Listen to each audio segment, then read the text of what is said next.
J'accompagne les entrepreneurs, les entreprises dans leur gestion, leur admin. Je suis leur bras droit en fait. On tenait à accompagner les femmes dans l'entrepreneuriat et notamment l'entrepreneuriat à distance. Donc en tant qu'assistante virtuelle. Mon message va plutôt s'adresser aux femmes, qu'il y a des solutions. Si aujourd'hui elles sont en train de souffrir parce que voilà leur situation est pas ce qu'elles espèrent, il y a des solutions. Et nous on en est la preuve. Mais voilà, ça demande du travail. Et je vais quand même faire un message à ces messieurs, c'est que si votre femme a un projet, franchement soutenez-la.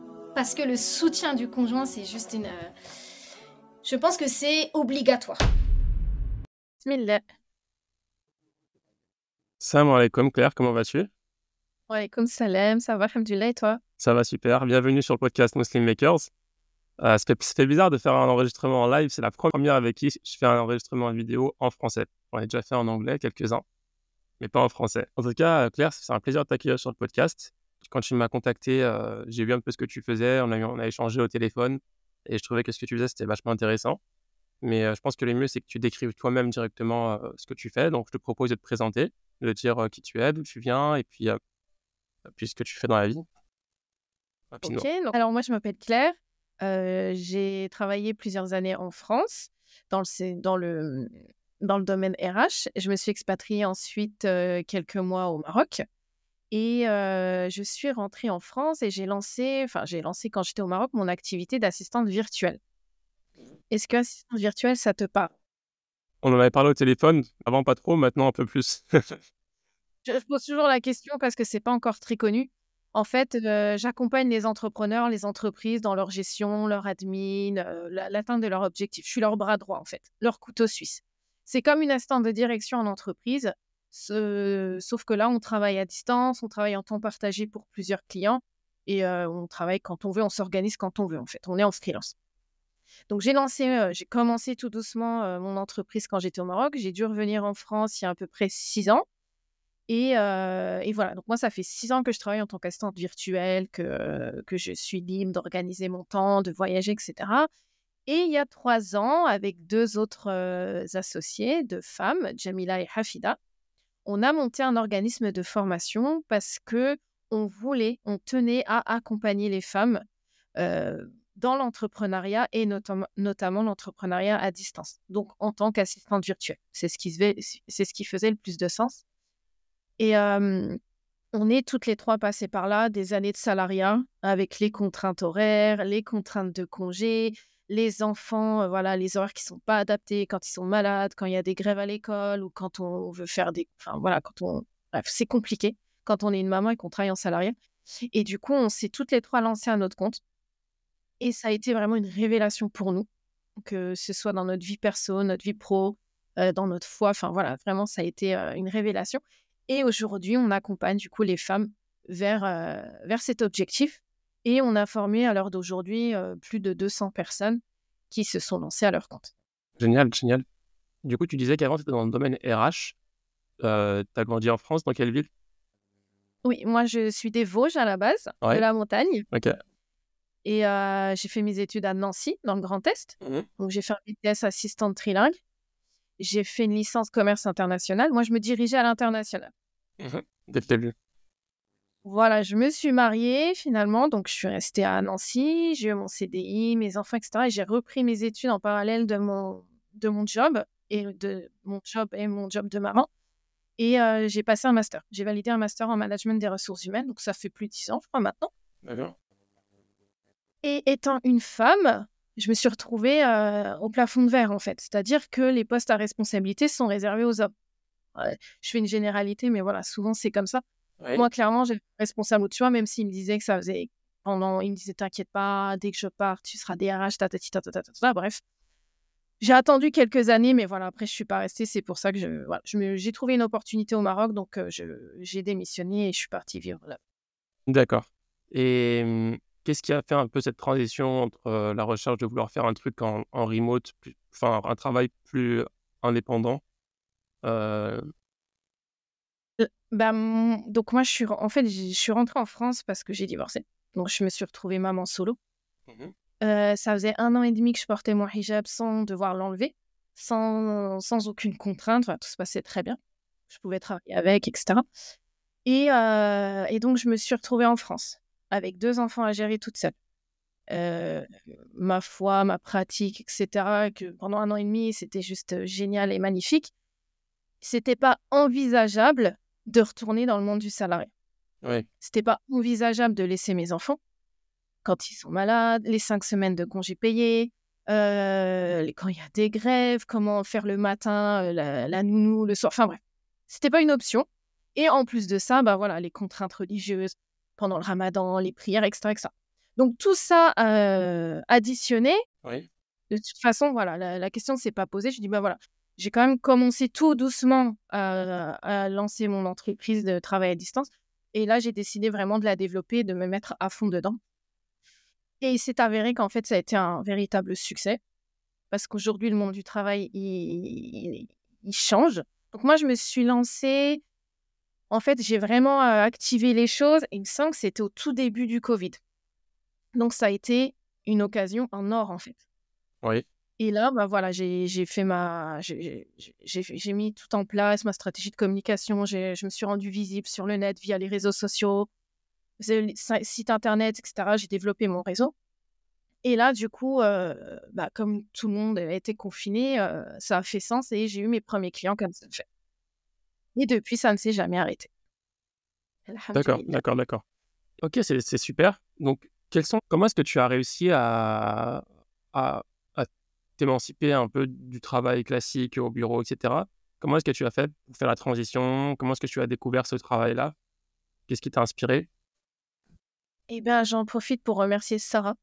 Sarah, il y a des années, j'étais voilà, dans ma vie, entre guillemets, normale, hein, la vie qu'on nous vend, qui est super. On a un CDI, on a une maison, un mari, des enfants, c'est génial, tout va bien.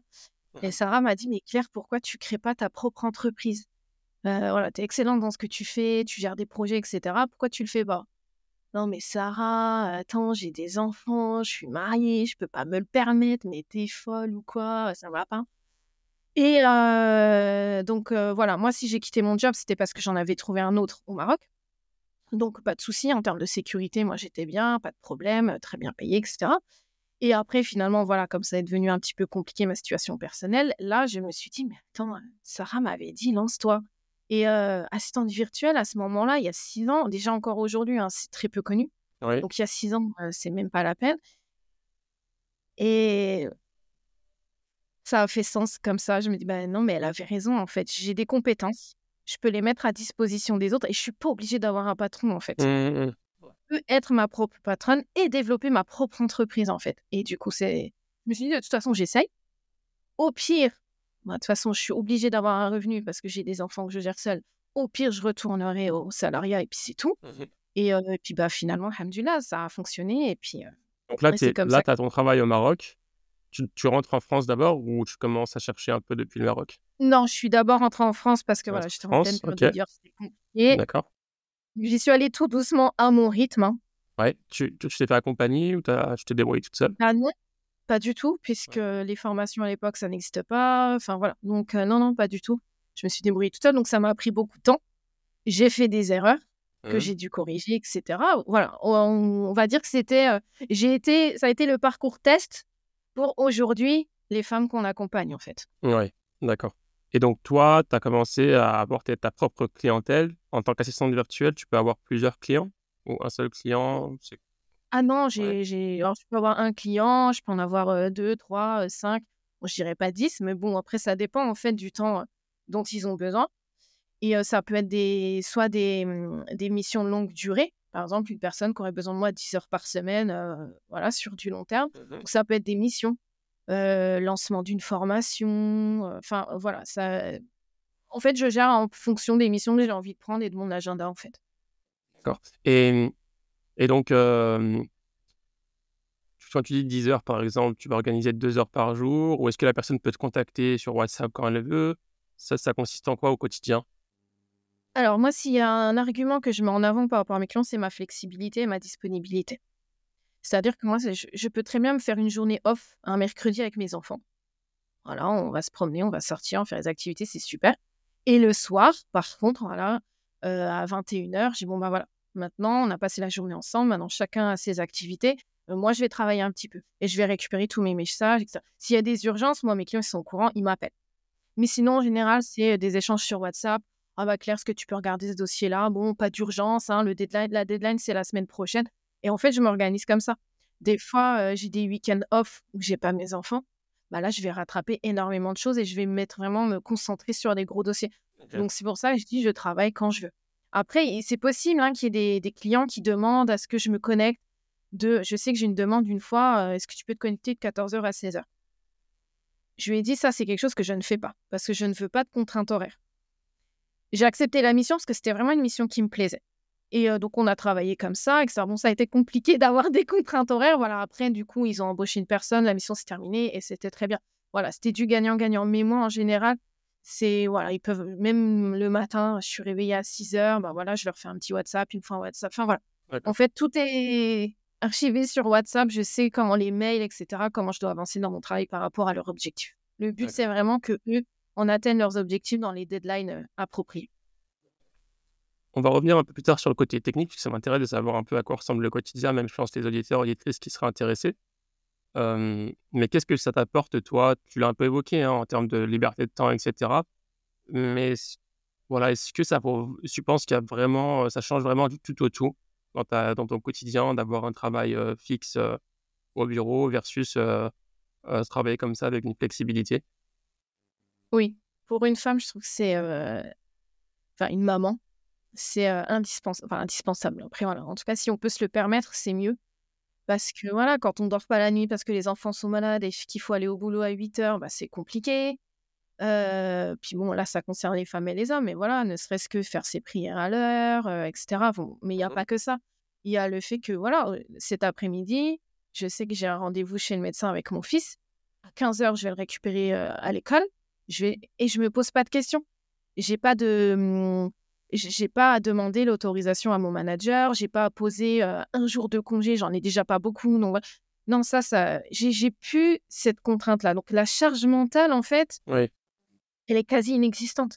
ouais, ouais, c'est au niveau de la Je fais charge ce que mentale. je veux Mmh. quand je veux. Voilà. Mmh. Mmh. Je veux sortir avec mes amis, bruncher un mardi matin à 10h, et ben, il y a pas de problème.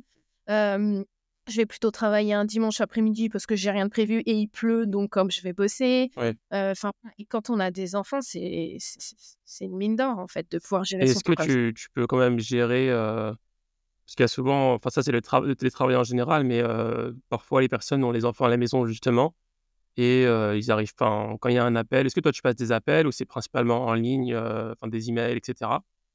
C'est rare les appels. D'accord. Honnêtement, c'est souvent des WhatsApp et des mails. Après, moi, mes clients, bah, ouais, ils connaissent, en tout cas, moi, je m'en cache pas. Hier, j'ai eu un appel à un mercredi midi. J'étais en train de manger avec mes enfants. Bon, j'ai hésité, je prends pas. Bon, j'ai quand même pris. Mes enfants qui rigolaient derrière, j'ai dit: «Bon, attendez, il y a mes enfants, je vais dans une chambre». Bah, la personne m'a dit, c'était un homme, m'a dit la même chose. «Oui, bah, on est mercredi, moi aussi j'ai mes enfants à côté, je suis désolée». Bah, OK. En fait, on a Mmh. tous le même mode de vie finalement. Oui, oui. OK. Donc c'est pas un s D'accord, d'accord. Et le fait de, porter le voile, ce genre d'activité, parce qu'il faut le dire, il y a quand même, en tant que femme, tu parlais du plafond de verre, en tant que, maghrébin, personne typée, africain et cetera, il y a aussi des plafonds de verre en tant que musulman aussi. Hem, Est-ce que tu penses que c'est beaucoup plus simple de trouver, des missions, dans ce cadre-là et que ça pose beaucoup moins de problèmes pour les clients?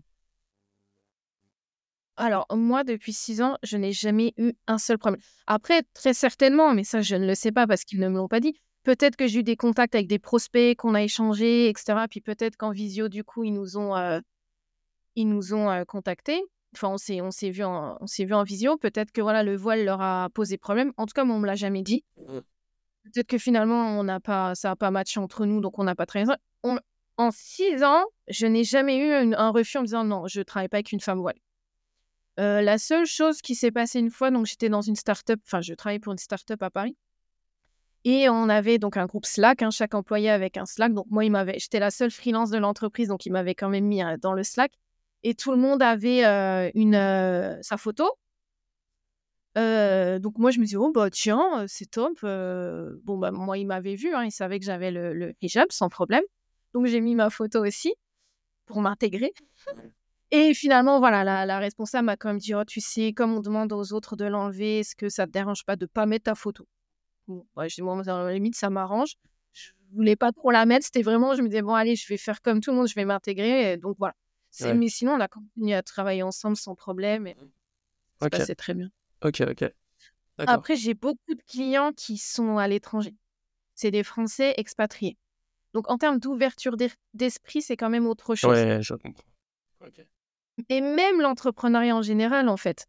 Il y a une ouverture d'esprit qu'on ne retrouve pas quand on est salarié. Il y a énormément de bienveillance. Franchement, autant en entreprise, en tant que femme, on va nous reprocher d'avoir des enfants, on va nous reprocher d'aller les chercher à l'école, on va nous reprocher de sortir à 16 heures, enfin bref. Dans l'entrepreneuriat, mais ça n'a rien à voir. Ouais. Au contraire, je crois que mes clients me disent « Ah, mais attends, il est 16 heures, tu ne dois pas partir ?» Et c'est vraiment un autre monde. Mais ça, les gens qui sont salariés n'en ont pas conscience. Ouais, c'est Ils se intéressant disent « C'est ça. pas possible. » Voilà, Du coup, c'est pas possible. ces personnes-là, est-ce que tu n'en as pas aussi qui vivent à 2000 à l'heure et qui ont besoin aussi de personnes qui répondent au tac aux emails, etc. Est-ce que cette flexibilité-là, le fait que tu puisses laisser peut-être une journée entière avant de répondre à des mails, etc., ça peut poser problème aussi? Ou, ou c'est pas le même type de profil de personne? Oh non, ça n'a jamais posé problème. Et après, si vraiment il y a une urgence, comme je le dis à mes clients, ils m'appellent et, Ouais. voilà, on gère le sujet. Mais voilà, ça m'arrive. Je me souviens une fois, j'étais en Croatie, j'étais en train de petit déjeuner, j'ai un client qui me dit bah, est-ce que tu es dispo? Je dis ça dépend de l'urgence. Je prends en photo, je dis moi je suis en train de petit déjeuner en Croatie. Est-ce que il me dit ah non, t'inquiète pas, c'est bon. Tu rentres quand? On se fait ça plus tard ou ce soir si tu as du temps. Franchement, en fait, nos clients, ils sont vraiment dans les D'accord. mêmes dispositions que nous, en fait. Eux aussi, ils Ok. voyagent. Eux aussi, ils ont des enfants. Eux aussi, s'ils se sont lancés, c'est parce qu'ils avaient besoin de liberté. Mhm. Donc, en fait, ça se passe très, très bien. Ok. Donc toi, les personnes qui t'approchent, donc toi, tu continues à faire ça encore, hein, tu es toujours assistante Oui, virtuelle. Et en ouais, tout à parallèle, fait. avec tes partenaires ou cofondatrices, vous êtes trois, hein, il me Ouais, semble, cofondatrice. vous avez créé cette formation en ligne, cet outil en ligne pour former les personnes En ligne, oui, à distance, pas à en e-learning. distance. Ok. Voilà, nous, c'est vraiment de la visioconférence. On va se connecter 2 matinées par semaine sur 18 matinées, 9 semaines. Et en fait, nous, notre valeur ajoutée et ce qu'on veut vraiment apporter aux femmes, c'est un accompagnement personnalisé et individuel. Donc, on ne va pas les laisser devant une formation en e-learning et les laisser comme ça. On est toutes les trois passées par là. On s'est toutes les trois lancées et on connaît l'importance d'être accompagnées. Parce qu'on n'a pas été accompagnées, parce qu'on a dû se débrouiller toute seule. Et voilà. Et donc, moi, pour être passée par là il y a 6 ans, voilà, je sais que, en plus, voilà, assistante virtuelle, c'est pas encore très bien implanté. Donc voilà, nous, non seulement on est disponible pendant les visios, donc on échange avec les apprenants. Ensuite, à la fin de la formation, on fait un accompagnement individuel de 2 mois, c'est-à-dire que les personnes nous contactent quand elles veulent. Dès qu'elles ont une problématique, une question, elles prennent rendez-vous et on gère le truc.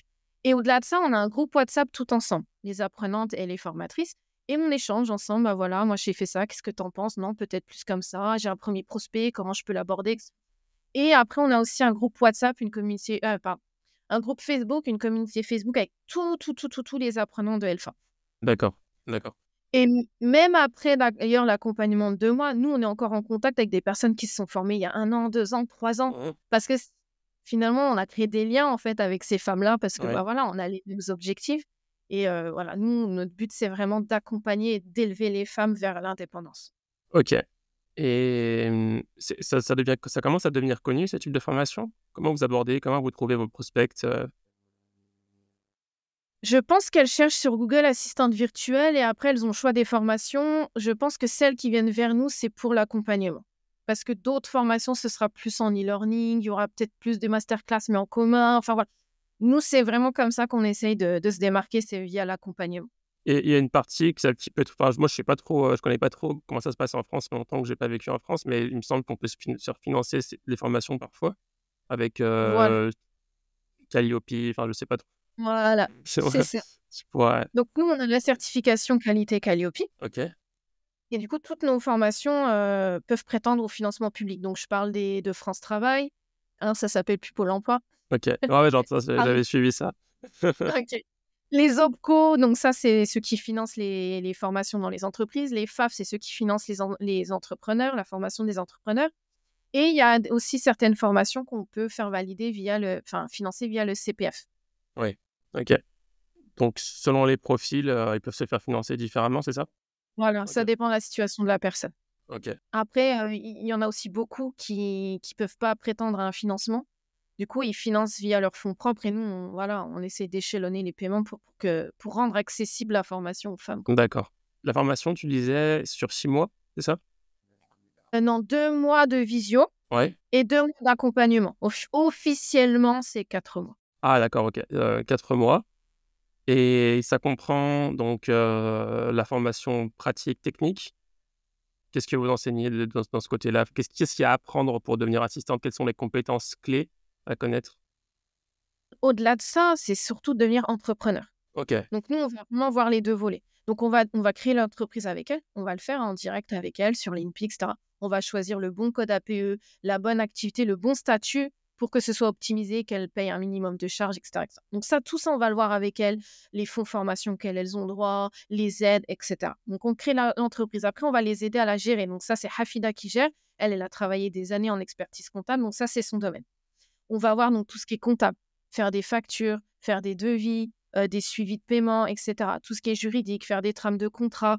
Enfin voilà, on va tout voir la gestion de l'entreprise. Et en fait, tout ce qu'on va voir durant la formation, non seulement ça va leur servir pour leur entreprise, mais ça va leur servir aussi pour leurs futurs clients qui auront besoin de ces connaissances-là. ouais, Après, il y a ma partie. Donc moi, on va voir comment rendre son activité visible sur le net. Parce qu'aujourd'hui, on n'est plus salarié, on est chef d'entreprise. Donc il faut qu'on développe notre activité. Donc voilà, on va voir comment obtenir un logo, comment obtenir un site internet, on va voir les réseaux sociaux, etc.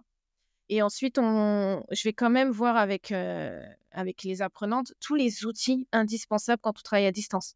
Gestion de projet, gestion d'agenda, gestion d'email, etc. Parce que finalement, les outils qu'on utilise quand on travaille en freelance à distance, c'est pas les mêmes outils qu'on utilise quand on est salarié derrière un bureau. bien sûr, ouais. Mmh. Et la dernière partie, donc ça, c'est Jamila qui, elle, a été formatrice pour adultes. Elle a travaillé dans des grands groupes bancaires. Elle a un master en sciences financières. Et on va voir, avec elle, on va voir tout ce qui est structuration de l'offre. Quelles prestations proposer, à quel tarif, en fonction du profil de la personne, en fonction de ses appétences. On va voir comment prospecter un client, le persona, et on va voir LinkedIn. Enfin, Oui, voilà. Et on va faire aussi un petit module sur le mindset. Aujourd'hui, Jamila, elle s'est reconvertie en tant que psychopédagogue. Et le mindset chez les femmes, ça, c'est un module qu'on a ajouté parce qu'on s'est rendu compte que c'était quelque chose quand même, qu'il fallait le travailler. Et donc, tout ça, voilà, c'est notre programme de formation. C'est le parcours de A à Z pour lancer son activité d'assistante virtuelle indépendante. Donc, déjà là, elles ont tous les clés, tous les outils pour lancer leur activité. Et après, donc, en parallèle, elles mettent tout en place. Elles créent leur site internet toutes seules, hein. On les met sur les rails, ouais, on leur ouais, montre. Après, elles gèrent toutes seules. Elles vont créer leur logo, elles vont créer leurs adresses email, leurs cartes de visite, leurs réseaux sociaux. Bref, elles vont tout mettre en place et nous, on est là aussi pendant 2 mois pour les épauler dans cette transition en fait de vie. Et au bout de 4 mois, franchement, très souvent avant la fin de la formation, elles ont déjà un premier client, très souvent, ou en tout cas des touches. d'accord, c'est génial et c'est ça quand tu racontes, ça a l'air assez simple avec l'accompagnement, genre il y a presque pas rien à faire mais voilà, ils ont l'air j'ai l'impression que les, clientes sont bien accompagnées et du coup, il y a juste à suivre le process, et est-ce que tu as des chiffres à donner, par exemple, toi, tu m'as dit que vous avez accompagné, près de 200 personnes, c'est ça? Ou plus de 200 personnes? Je vais me tourner vers la responsable financière et je vais lui demander si elle a des chiffres à m'annoncer. Voilà, c'est quoi la question? Le nombre d'apprenantes? De toute façon, il y a en tout cas 100 des apprenantes ont atteint les objectifs. Nous, voilà, on fait des évaluations, au Ouais, fur et à mesure de la formation et voilà, et si toutefois il y en a qui n'y arrivent pas sur ces évaluations, nous, on refait un point avec elles, en fait. d'accord. Non, Donc je c'est je pas une pensais je option. pensais plutôt du coup à la pa bon, 100 arrivent à la fin du parcours, donc ça, c'est déjà super et après parmi ces personnes-là, Les dans les personnes qui premiers font prochains mois, combien arrivent à vraiment se lancer et avoir leur premier client, on n'a pas de stats parce qu'on est surtout une population de femmes. Donc on Ouais. a toujours des événements dans la vie qui fait qu'elles reportent leurs projets. Mmh. Des grossesses, des mariages, et cetera, et cetera. Ouais, Donc on n'a pas vraiment de stats. Mais en tout cas, la plupart se lancent, hein. ouais. Et donc, elles se partagent donc dans vos groupes Facebook et cetera les personnes s'entraident aussi à trouver. Est-ce que vous partagez des clientes, par exemple? «Ah tiens, j'ai pas le temps de prendre tel client, si quelqu'un est Ouais. intéressé?» Bah, moi, je sais que j'ai encore des demandes. Aujourd'hui, moi, je prends plus de nouveaux clients pour le moment. Mmh. C'est vrai que quand j'ai des demandes ou que je vois des offres intéressantes, je les partage sur le groupe. Parmi celles qui passent par votre formation, est-ce que tu as des success stories à partager, est-ce que vous avez des retours parfois? Donc combien est-ce que les gens, arrivent à gagner à travers leur travail, leurs premiers clients et cetera? Est-ce qu'ils vous font des retours? Oui, ouais, ouais, on reste en contact avec des apprenantes. Il y a des personnes, voilà, au bout de 2-3 mois, elles arrivent à avoir quand même une rentrée d'argent de 2 000 € par mois, des choses comme ça. Il y en a qui démarrent très vite. Il y en a qui prennent plus leur temps. Mais en règle générale, oui, elles y arrivent et elles arrivent à avoir à se verser en tout cas le salaire qu'elles souhaitent. Ouais, donc après ça dépend en fait du temps qu'on y consacre, j'imagine. Plus on y met du temps et plus on peut avoir de C'est ça. clients. Voilà, il y a celles qui veulent travailler 40 heures semaine, celles qui veulent travailler 5 heures. Moi, pour ma part, je me base sur 20 heures semaine Ouais, parce que ça me convient et je veux pas trop travailler. On avait une apprenante, en 6 mois, elle a fait un chiffre d'affaires de 15 000 € par exemple. d'accord. OK. Mais ça dépend vraiment du cœur qu'on y met, hein, clairement. Et ça, c'est un truc que je vais quand même rappeler, qu'on rappelle à nos apprenants et avant qu'ils rentrent en formation. Ça demande énormément d'investissement. Ça demande beaucoup de travail et les clients tombent pas du ciel. Il faut aller les chercher, en fait, hein. Ouais, Nous, on vend pas une solution miracle. Oui, on vous donne tous les outils. Vous ouais, avez vraiment tout ce qu'il faut, ce qui fonctionne, hein, parce que voilà, maintenant, c'est avéré. Et, du coup, elles ont tout pour pouvoir se lancer. Après, à elles de voir si elles veulent le mettre en place ou pas. ouais, ouais. C'est vrai que quand on n'est pas forcément visible à l'étranger, on va parler des avantages, des inconvénients du télétravail, travail à la maison. On parle souvent j'ai souvent des discussions sur est-ce que c'est mieux à la maison, est-ce que c'est mieux au télétravail? Parmi les inconvénients, c'est qu'il y a moins de côté sociable. En général, on parle un peu moins aux personnes. Il y a beaucoup d'avantages, au niveau de la flexibilité et cetera. Nous, enfin, en tant que musulmanes visibles ou musulmans, visibles, surtout musulmanes, je pense, il y a aussi l'avantage de ne pas être, stigmatisé, enfin être beaucoup moins stigmatisé, donc ça, c'est le gros avantage en plus, je pense et la flexibilité pour, s'occuper enfin, voilà, d'être, indépendante dans son temps, gérer les enfants et tout ça. Même ses voyages, si on veut voyager, donc comme tu dis, tu peux travailler depuis la Croatie ou de n'importe où. Donc ça, c'est vraiment un luxe en fait, est-ce Exactement, que toi c'est tu ça, tu vois d'autres avantages ou des inconvénients aussi de ce type de travail? pour revenir sur ce que tu disais, la solitude, c'est vrai qu'on entend souvent que les entrepreneuses, je vais parler au féminin, hein, les entrepreneuses se sentent seules. Nous, c'est aussi pour ça qu'on accompagne les personnes. C'est pour pas qu'elles soient seules. Après, on leur explique qu'il faut développer son réseau. Je vais parler de moi et de mes 2 associés. Nous, on se sent pas seuls parce qu'on s'entoure, en fait. Il faut savoir s'entourer. Après, il y a énormément de choses. Alors moi, je vais parler de la France, mais même au Maroc, il y a énormément d'initiatives pour les entrepreneurs et les entrepreneuses et ça permet de ne pas être seul. Ouais. Donc, en tout cas, moi, j'en souffre pas. Quel type Mais je d'initiative? comprends. Bah, tu sais, des soirées réseautage entre Ouais, entrepreneurs, etc., des choses comme ça. Donc, il y a pas ouais, mal de choses. Après, forcément, ça crée du lien, etc. Donc, voilà, ça permet quand même d'avoir du monde autour de soi. On peut aussi, voilà, contacter des entrepreneuses qui sont là où on est et puis travailler ensemble, échanger, etc., boire un café. Enfin, des initiatives, il y en a quand même pas mal, hein. Il y a moyen de ouais, ne pas être seul. d'accord. Par exemple, là, demain à Paris, il y a la session de septembre dernier qui va se réunir. Mmh. Du coup, nous, elles nous ont invités et voilà, ça leur permet de ne pas être seuls et d'échanger sur les bonnes pratiques, etc., de l'entrepreneuriat. Ah, c'est génial et donc si on rentre dans le côté un peu plus, technique du travail, donc il peut y avoir plusieurs types de missions, de demandes de la part des employeurs. Déjà, quel est le profil des personnes qui recherchent des assistants virtuels? Est-ce que c'est des chefs d'entreprise, des CEO, des freelances? Ou bien ça peut être aussi des employés classiques? J'imagine que pas trop. Et quels sont les types de missions qui sont demandées, qui reviennent le plus fréquemment? Est-ce que ça va être, de s'occuper de répondre aux emails, d'organiser des rendez-vous, de préparer quelque chose? Enfin, quels sont les types de missions qui sont demandées? Je dirais bon, c'est moi, hein, qui sort des chiffres, mais je dirais à 75-80 ça va être des entrepreneurs individuels qui font appel à des assistantes. Pourquoi? parce qu'ils n'ont pas la masse de travail ni le budget pour embaucher une personne à temps plein. D'accord. Donc, ils vont faire appel à une assistante virtuelle à raison de 4 heures, 5 heures, 10 heures par semaine. Les grosses boîtes, elles ont la masse de travail et le budget pour embaucher des salariés à 35 heures. Donc, ça va moins être notre cible, mais ça peut arriver. Par exemple, on m'a déjà appelé, c'était une boîte à Paris la DRH part 4 mois en congé maternité. Du coup, on a travaillé ensemble. Mhm. Donc, elle est partie 4 mois. Ils ont mis en pause tout ce qui était développement RH. Mhm. Par contre, tout ce qui est gestion et administration RH, ça, ils ne pouvaient pas le mettre en pause pendant 4 mois. Donc, ils ont pris une assistante freelance. Oui, d'accord. Ça va être ce genre de choses. Après, par rapport aux tâches, en fait, ça va être toutes les tâches qu'une assistante de direction peut faire en entreprise. Une assistante de direction, elle va pouvoir travailler au service RH, au service commercial, au service communication, au service achat. Enfin, voilà. Ça va être une assistante de manager. Et toutes les tâches qu'elle fait au quotidien, donc gérer les mails, gérer les dossiers divers et variés, etc., gérer l'agenda, tout ça, en fait, on va pouvoir le gérer pour nos clients. Mais au-delà de ça, c'est l'assistante virtuelle polyvalente, voilà, on va dire, qui débute. Au-delà de ça, on peut très bien aussi avoir un profil ou des compétences qu'on va développer. Si je prends mon exemple à moi, mon expertise, c'est dans les RH. Mhm. Donc, je vais pouvoir pousser plus mes prestations dans tout ce qui est RH. Aujourd'hui, je me suis spécialisée dans l'accompagnement des organismes de formation. Mhm. Là, aujourd'hui, les gens m'appellent, et c'est vrai qu'une assistante virtuelle qui ne se serait pas formée à ça, elle ne pourrait pas le faire.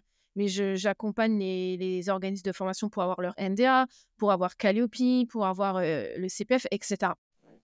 Donc, en fait, chaque assistante virtuelle va construire son job. Nous, on a des apprenantes. Après la formation, elles font des formations community management. Elles cartonnent dans leur domaine. Mhm. Il y en a, elles vont se former au web design. Elles vont proposer des sites internet. Il y en a qui vont plutôt aller vers le BTP, d'autres vers le médical, d'autres en paye parce qu'elles ont cette casquette paye. Enfin, en fait, après, il y en a qui font de la gestion de projet. Ça, en fait, l'assistante virtuelle, elle va composer en fait ces prestations Mhm. et elle va les adapter aux clients en fonction des demandes et elle va aller chercher les clients en fonction de ça. Ok, c'est toujours mieux d'avoir une autre formation séparée qui permet d'avoir un profil plus spécialisé ou c'est pas forcément nécessaire? Ça dépend de la volonté de la personne. Il y a des personnes, elles n'ont pas envie de travailler sur des projets. Enfin, voilà, elles ont envie de faire de l'admin de base et puis ça leur convient bien et c'est OK, il n'y a pas de problème. Il y a des personnes, elles veulent développer leurs compétences. Nous, chez Elform, on a créé un parcours entrepreneur, c'est-à-dire qu'au début, elles commencent assistante virtuelle et très souvent, on les retrouve sur nos autres formations. Donc, on propose le community management, on propose la création de sites internet, on propose la gestion et l'accompagnement des organismes de formation et on propose aussi maintenant l'automatisation et l'intelligence artificielle. Génial ça c'est génial. Ok. Et du coup, j'imagine que vous avez des formateurs externes ou c'est vous 3 qui faites les formations? Oui. Oui, non, on a des formateurs externes. Ouais, sur tout Excellent. ça, nous, on n'est pas experts, c'est du coup, on prend des experts dans le domaine. Moi, ceux à qui je pense aussi en particulier, donc ça va être les profils que je vois rapidement, c'est les femmes qui ont une formation. Les femmes qui vont avoir une formation universitaire ou BTS ou quoi que ce soit et qui vont pas forcément trouver d'emploi ou que ça va pas leur plaire et tout, qui vont peut-être se reconvertir. Et je pense aussi aux femmes qui ont été femmes au foyer pendant très longtemps, qui n'ont pas travaillé depuis très longtemps, qui souhaitent retrouver un peu commencer à travailler peut-être, avoir un petit peu d'argent pour elles-mêmes. Dans ma tête, c'est peut-être ces 2 profils auxquels je pense, est-ce que tu confirmes ou il y a d'autres types de profils qui s'intéressent à ce type de formation? Je confirme et il y a d'autres types de personnes. On va avoir, on peut même avoir des anciennes cadres ou pas, hein, qui ont fait un burn-out. Mmh. Parce que le pourcentage de femmes salariées qui font un burn-out est quand même hallucinant en France. Mmh. Voilà, elles ne peuvent plus vivre avec des contraintes horaires et des choses comme ça. Donc, elles vont vers le freelance et assistante virtuelle. Du coup, elles vont créer leur job. On a des mamans solo qui peuvent plus se permettre d'aller en salariat. Ouais. On a des mamans qui ont des enfants en situation de handicap, qui ont des rendez-vous toujours à droite à gauche. Enfin, voilà, des contraintes. Elles ne peuvent pas aller en salariat. Et on a beaucoup de femmes voilées aussi qui ne peuvent pas aller en entreprise. Enfin, voilà. Et en fait, finalement, j'ai l'impression que notre cible, c'est les femmes en général. D'accord, il y a pas que des femmes musulmanes qui font une formation? Non, non, ah non, pas OK. du tout, non. D'accord. Et tu parlais justement des mamans solo, des mamans qui ont des enfants, etc. Est-ce est-ce que c'est facile, c'est vrai, enfin, j'imagine que c'est pas non plus super facile de gérer à la maison et en même temps de travailler. Ça demande de l'organisation. Voilà, ça peut être simple si on est organisé. Ok, Voilà, il faut quand même une discipline personnelle et puis voilà, se dire, voilà, moi je dépose les enfants à 8h30, voilà, je me mets sur mes dossiers pendant 2 heures, si du travail, etc. Après, pour celles qui vont rechercher des enfants, enfin, c'est une organisation en fait, hein. ouais, Après, bon, voilà, il n'y a pas forcément que des mamans solo, il y a aussi le papa qui peut aider avec les enfants, etc. Mais en fait, chaque femme va avoir une situation différente. Et pour moi, en fait, c'est possible. Il faut s'organiser. oui, ok, On a aussi beaucoup de profils de femmes qui s'expatrient ok, et qui veulent un travail pour suivre leur mari. d'accord. Un travail qu'ils peuvent faire de n'importe où. Ouais. Voilà, exactement. Ok, oh, c'est top, c'est top. Bah écoute, c'est vachement intéressant comme travail. C'est d'ailleurs pour ça que j'ai accepté de faire cette interview avec toi parce que je trouve que on voit beaucoup de femmes en fait qui veulent qui veulent retrouver un peu de liberté, d'indépendance, même qui travaillent déjà, hein, qui sont pas à l'aise au travail, qui reçoivent des remarques, qui vont même vraiment la boule au ventre au travail, et cetera. Et ça, j'en vois beaucoup, hein, dans mon entourage et ailleurs, des personnes comme ça. Et j'ai l'impression que ce type de travail, ça peut être une option en fait à explorer, pour Ouais, ce type de personnes qui ont ces problématiques-là. Et donc, je voulais mettre en avant ce type de formation justement. Je trouve que c'est vachement intéressant par la flexibilité que ça apporte. Et, et puis voilà. Est-ce que tu as... tu voulais dire quelque chose? Vas-y. ouais, si je peux rajouter quelque chose, tu parles justement des femmes qui travaillent. Ouais. Il y a beaucoup de femmes qui se mettent des barrières parce qu'elles ne savent pas forcément. Elles se disent, bah voilà, en gros, je suis obligée de démissionner pour pouvoir faire la formation et pouvoir me lancer. Mhm. Il y a des femmes, en fait, qui continuent à travailler parce qu'elles voilà, elles ont besoin d'un revenu. Nous, en fait, les visioconférences qu'on fait en matinée, on les enregistre et on envoie systématiquement le replay. Ça veut dire qu'il y a des femmes, elles travaillent en temps plein et le soir, elles se connectent, elles regardent les replays, elles sont dans le groupe WhatsApp, elles nous appellent, elles prennent rendez-vous et du coup, elles peuvent suivre la formation en même temps que travailler. Et une fois qu'elles ont lancé leur activité et que voilà, ça fonctionne bien, là, elles se permettent de démissionner s'il n'y a pas possibilité, par exemple, de rupture conventionnelle. Ouais, c'est ça qui est bien dans cette activité-là, c'est qu'on peut commencer par une petite mission qui prend pas beaucoup de temps. On peut gérer à côté du travail. Et après, voilà, si on trouve un deuxième, troisième client, ben, on se dit, bon, ben, on y va à fond et puis on abandonne la mission de travail à temps plein et sans prendre vraiment beaucoup de risques, même pour celles qui travaillent déjà. Donc, c'est Exactement. vachement intéressant. Euh, Avec l'émergence des outils type IA, donc d'ailleurs, que vous utilisez, est-ce que tu penses que ce travail-là est amené à évoluer? Alors, ça va nous faciliter la vie, hein. Moi, il y a 6 ans, l'IA, on n'en entendait pas parler. Aujourd'hui, dans la formation, je leur dis: «Mais vous avez une chance inouïe, en fait. C'est qu'aujourd'hui, vous avez l'IA qui peut vous aider». C'est-à-dire que tout ce que moi, j'ai fait toute seule, voilà, j'ai cravaché et Les cetera. emails, Vous, tout aujourd'hui, ça? en 6 minutes, c'est réglé. Ouais, Voilà, les les emails, recherches. ne serait-ce que de faire des plannings éditoriaux sur les réseaux sociaux et cetera. Enfin, voilà, c'est une mine d'or, l'IA. Nous, ça va vraiment beaucoup, beaucoup nous aider. OK. Après, il y a cette idée qu'on ne va plus exister parce qu'il y a l'IA. Alors, un entrepreneur qui n'a pas le temps de gérer sa propre admin et il prend une assistante virtuelle, il n'aura pas le temps de se former à l'IA et de comprendre comment l'utiliser.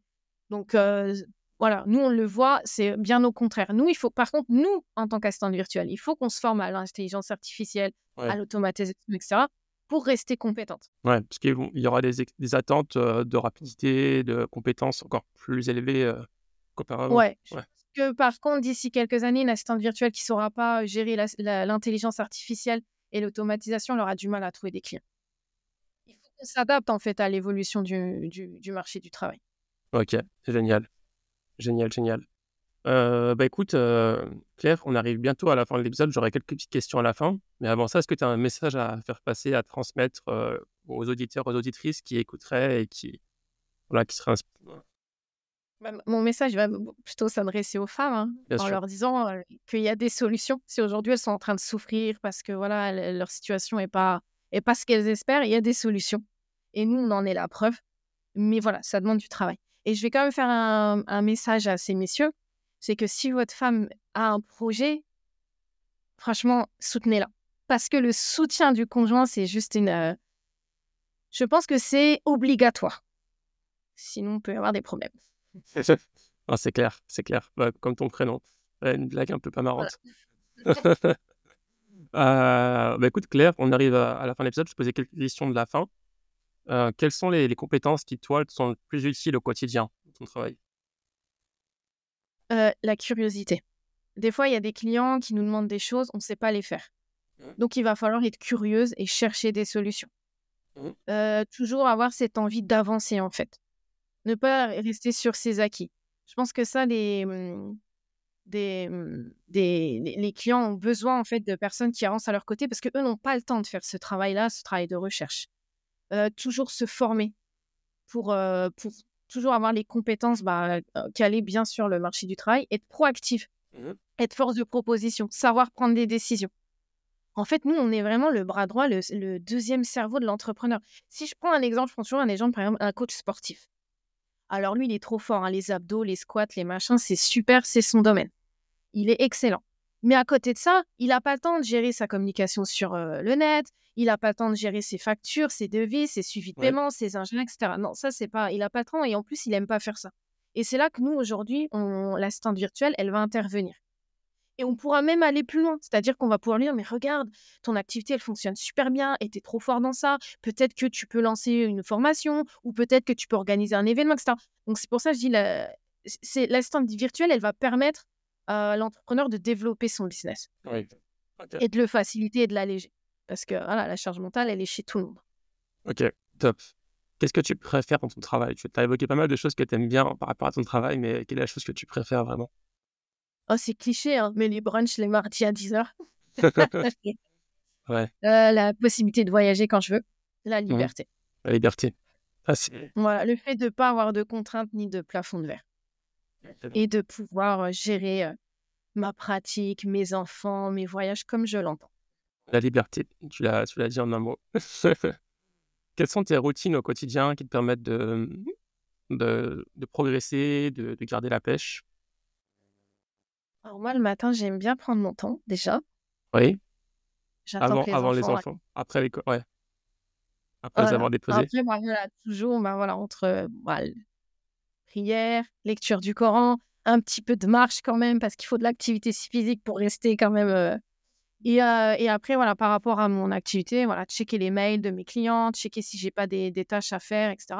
Et en fonction de ça, voilà, faire mes activités à côté, les sorties, les cours à la mosquée, etc. Est-ce que tu as des références par rapport au sujet qu'on a évoqué ou pas forcément, hein, des choses que tu trouves intéressantes à partager? Je sais pas, une personne à suivre sur YouTube, un livre. L'organisme de formation Elform est très actif sur les réseaux sociaux. Ah bon, c'est quoi ça? Première fois que je m'entends parler. Franchement, ils donnent plein de tuyaux pour assistante virtuelle, c'est pas mal. Il faut aller les suivre. Ouais, bien sûr, ça, on mettra tout dans les liens, Inch'Allah. Donc, c'est la prochaine question d'ailleurs. Comment vous suivre? Donc, sur le site internet Elform, c'est ça? Elform. Voilà, Est-ce que donc c'est Elform? Je ne me rappelle plus. Ah oui, elform.com. c'est elform.com. Attaché. Ouais. Voilà.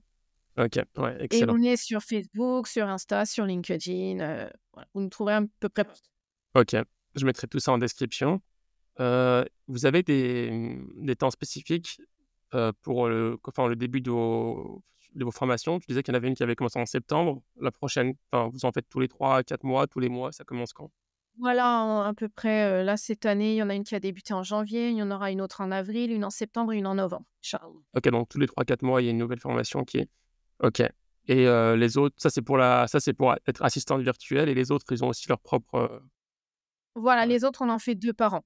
d'accord. Ok. Mais il y a tout le planning sur notre site internet, il y a les dates, et puis on est joignable. Vous êtes joignable du coup sur tous les réseaux, n'importe lequel. Ah oui, je vois qu'il y a Voilà, sur un voilà, WhatsApp j'allais sur dire le site. Snap. Ouais. Ok, cool, cool. Bah écoute, Claire, c'était un plaisir de t'accueillir sur le podcast. Franchement, ça fait plaisir de voir un peu cette prise d'initiative, cette volonté d'indépendance, de liberté, permettre, on va trouver des outils qui permettent aux hommes et aux femmes, là on parle seulement des femmes, mais c'est aussi les hommes qui le souhaitent, peuvent le faire aussi, mais de gagner en indépendance et de reprendre un peu le dessus sur notre quotidien. Et C'est pour ça. pouvoir être plus utile pour Dieu, pour la communauté, pouvoir s'organiser comme on veut. Donc, Exact. alhamdoulilah, je te remercie beaucoup pour ton temps. Je remercie aussi tes cofondatrices qui sont cachées derrière, là. Merci. En tout cas, si vous êtes intéressés, les auditeurs et les auditrices, n'hésitez pas à aller sur le site et à les Merci. contacter par n'importe quel biais possible sur le site. Merci à toi. Merci, bonne journée, salam alaikum. Bonne journée, alaikum salam. Si cet épisode t'a plu, n'hésite pas à le partager avec 3 personnes de ton entourage, à nous laisser une note de 5 étoiles sur Apple Podcast et à invoquer Dieu pour qu'il bénisse cette initiative. À bientôt.